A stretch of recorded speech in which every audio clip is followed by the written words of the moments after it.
इस बार जितने भी छात्र मैट्रिक का एग्जाम देने वाले हैं उन सभी के लिए आज हम लाए हैं साइंस के फिजिक्स से 5 महत्वपूर्ण सब्जेक्टिव प्रश्न जो कई बार एग्जामों में पूछा जा चुका है और हो सकता है कि 90% चांस है कि ये प्रश्न में से आपके एग्जाम में देखने को जरूर मिलेगा। याद कर लीजिएगा, 100% गारंटी देता हूं कि इन 5 प्रश्न में से 1 या 2 प्रश्न आपके एग्जाम में देखने को मिल सकता है। चलिए पांचों प्रश्न को आप ध्यान से देख लीजिए, पांचों प्रश्न को, और पांचों प्रश्नों को एक एक करके इसके परिभाषा और इसके डिटेल्स के बारे में समझते हैं और अपनी कॉपी पर इसको जरूर नोट कर लीजिएगा। अगर आप फेसबुक पर देख रहे हैं तो आप हमारे आईडी को फॉलो जरूर कर लीजिएगा और यूट्यूब पर देख रहे हैं तो चैनल को सब्सक्राइब करके एक लाइक जरूर कर दीजिएगा और जो भी 10th में पढ़ने वाले आपके दोस्त होंगे उनके पास भी शेयर जरूर कीजिएगा। चलिए पहला प्रश्न देखिए, आप यहाँ पे पांचों प्रश्न लिख दिए हैं। पांचों प्रश्न एक बार पहले आपको अच्छे से समझ लेना है, प्रश्न नोट कर लीजिए, उसके बाद एक एक करके पांचों प्रश्न का परिभाषा देखेंगे।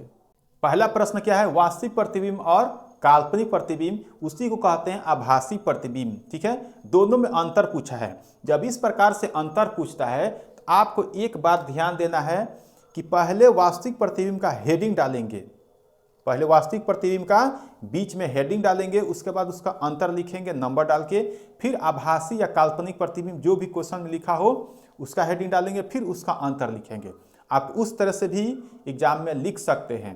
कब? जब परिभाषा या उसका अंतर बड़ा हो तब। अगर छोटा छोटा है, 1 या 2 शब्द का है या 3 शब्द का है, तो आप उसे एक लाइन 2 भाग में बांटकर लिख सकते हैं। यहाँ पर बड़ा है तो हम क्या करेंगे? हेडिंग डाल के रूप में लिखेंगे। तो देखिए पहले हम लिख दिए हैं हेडिंग, क्या चीज? वास्तविक प्रतिबिंब। क्या है? वास्तविक प्रतिबिंब। वास्तविक प्रतिबिंब का 1 नंबर पहले देखेंगे, क्या है? किसी बिंदु से आते ही प्रकाश की किरणें, किसी बिंदु से या किसी बिंदु स्रोत से आती हुई प्रकाश की किरणें दर्पण से परावर्तन के बाद जिस बिंदु पर वास्तव में मिलती है या काटती है।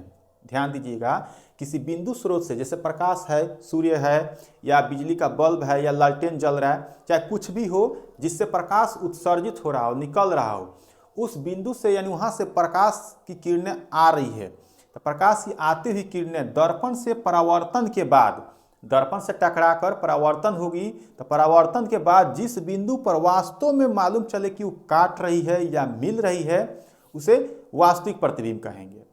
हो गया, ये पहला हो गया। दूसरा इसका हो जाएगा कि वास्तविक प्रतिबिंब हमेशा उल्टा होता है। ध्यान दीजिएगा, ऑब्जेक्टिव में पूछा जाता है इस बात को, यहीं से ऑब्जेक्टिव के लिए भी नोट कर लीजिएगा, वास्तविक प्रतिबिंब हमेशा उल्टा होता है। तीसरा इसका अंतर होगा कि वास्तविक प्रतिबिंब को पर्दे पर प्राप्त किया जा सकता है। ठीक है, वास्तविक प्रतिबिंब को पर्दे पर प्राप्त किया जा सकता है। अब देखिए आभासी या काल्पनिक प्रतिबिंब, दोनों याद रखिएगा, आभासी या काल्पनिक दोनों एक ही चीज है। ठीक है, आभासी प्रतिबिंब है कि किसी बिंदु स्रोत से आती हुई प्रकाश की किरणें दर्पण से परावर्तन के बाद मिलती हुई प्रतीत होती है। वास्तविक में मालूम नहीं चलता है, हम बस महसूस कर सकते हैं या उसको अंदाज लगा सकते हैं कि वहां पर जाकर काटेगी या मिलेगी, उसको क्या कहेंगे? आभासी या काल्पनिक प्रतिबिंब कहेंगे। ठीक है, दूसरा है कि आभासी प्रतिबिंब हमेशा सीधा होता है। ऑब्जेक्टिव के लिए याद रखिएगा, आभासी प्रतिबिंब हमेशा सीधा होता है। तीसरा हो जाएगा कि आभासी प्रतिबिंब को पर्दे पर प्राप्त नहीं किया जा सकता है। ठीक है, आभासी प्रतिबिंब को पर्दे पर प्राप्त नहीं किया जा सकता है। ये हो गया पहला का एकदम 100% कंफर्म आंसर, और ऐसे ही आपको भी लिखना है। अगर ऐसे आप लिखते हैं तो 1 नंबर क्या आधा नंबर भी कोई चेक करने वाला काट नहीं सकता है, इस बात को कंफर्म कर लीजिएगा। ठीक है, दूसरा प्रश्न देखेंगे। दूसरा प्रश्न है कि उत्तल दर्पण एवं अवतल दर्पण के 3 उपयोग को लिखना है। सिंपल प्रश्न है, कितना अच्छा प्रश्न भी है, एग्जाम में पूछा भी गया है। तो पहले लिख लेंगे उत्तल दर्पण का उपयोग। इसका हो जाएगा कि उत्तल दर्पण का उपयोग स्कूटर, बस, ट्रक, वाहन इत्यादि में साइड मिरर और पीछे देखने के रूप में प्रयोग किया जाता है। ठीक है, यानी उत्तल दर्पण का उपयोग किसमें किया जाएगा? बस, ट्रक, गाड़ी, वाहन जो भी हो उसमें पश्च मिरर यानी पीछे देखने के रूप में उसका उपयोग किया जाता है। दूसरा हो जाएगा अवतल दर्पण का उपयोग। तो अवतल दर्पण का उपयोग दाढ़ी बनाने में, वाहनों के हेडलाइट, सर्च लाइट तथा परावर्तक सतह और डॉक्टरों के द्वारा कान, नाक, गला इत्यादि की जांच करने में होता है। कितना सिंपल है, याद हो गया होगा आपका। बस हो गया 2 नंबर, काम खत्म। इतना ही लिख दीजिएगा, वो आंसर हो गया, कोई नंबर नहीं काटेगा। तीसरा प्रश्न देखेंगे अब। तीसरा प्रश्न है कि परावर्तन के नियम को लिखे। बताए हैं एग्जाम में बार बार पूछा जाता है, परावर्तन के नियम को लिखे। ठीक है, तो प्रश्न हो गया परावर्तन के नियम को लिखे। आंसर लिखेंगे कि प्रकाश के परावर्तन के 2 नियम होते हैं या परावर्तन के 2 नियम होते हैं। पहला नियम क्या है, ध्यान से देखिएगा और कॉपी पे नोट करते चलिएगा। पहला नियम है कि आपतित किरण, परावर्तित किरण तथा आपतन बिंदु पर खींचा गया अभिलंब तीनों एक ही समतल में होते हैं। ठीक है, आपतित किरण, परावर्तित किरण तथा आपतन बिंदु पर खींचा गया जो अभिलंब है तीनों एक ही समतल में होते हैं। दूसरा है कि आपतन कोण परावर्तन कोण के बराबर होता है, अर्थात कोण आई बराबर कोण आर जो होता है वो बराबर होता है। तीसरा प्रश्न बिल्कुल आसान प्रश्न था और कई बार एग्जाम में पूछा जा चुका है, तो ध्यान से कर लीजिएगा। अगला प्रश्न देखेंगे, प्रश्न है 4 नंबर प्रश्न था कि 4 नंबर प्रश्न कह रहा है कि एक समतल दर्पण द्वारा उत्पन्न आवर्धन +1 है, तो इसका क्या अर्थ है, या कहेगा कि इसका क्या अभिप्राय है। कुछ भी पूछ सकता है, लेकिन आपको घबराने की जरूरत नहीं है। ठीक है, चलिए आंसर इसको देखते हैं। इसका उत्तर है कि समतल दर्पण द्वारा उत्पन्न +1 आवर्धन का अर्थ यह है कि प्रतिबिंब का आकार वस्तु के आकार के बराबर है, तथा आवर्धन का प्लस चिन्ह यह बताता है कि प्रतिबिंब वस्तु के अपेक्ष सीधा है।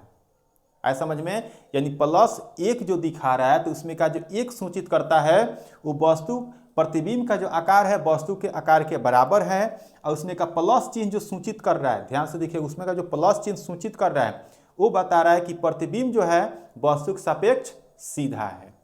आए समझ में ना, कितना आसान प्रश्न था, नोट जरूर कर लीजिएगा। लास्ट प्रश्न 5वां नंबर प्रश्न देखिए क्या है।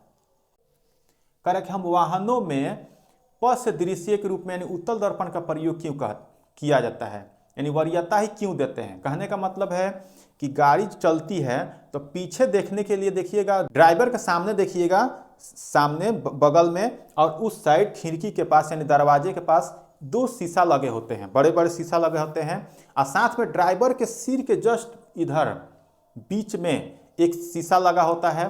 किसका होता है, उत्तल दर्पण। कह रहा है कि उत्तल दर्पण का ही प्रयोग यानी वरीयता हम क्यों देते हैं, आप खुद समझिए क्यों देते हैं। तो परिभाषा यहाँ पे लिखाएगा, वहाँ पे आप समझ जाइएगा तो मालूम चल जाएगा। सबसे पहले प्रश्न हो गया, आंसर लिखेंगे कि हम वाहनों में उत्तल दर्पण को पश्च दृश्य दर्पण के रूप में वरीयता निम्नलिखित कारणों से देते हैं। निम्नलिखित कारणों से, अगर ऐसे आप लिख रहे हैं तो आपके एग्जाम में गलती होने की 0% संभावना है।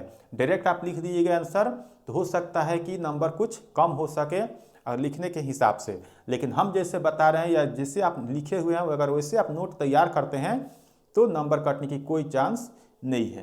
निम्नलिखित कारणों से देते हैं, निम्नलिखित कारणों से अगर हो गया तो 1, 2 या 3 कारण लिखना पड़ता है।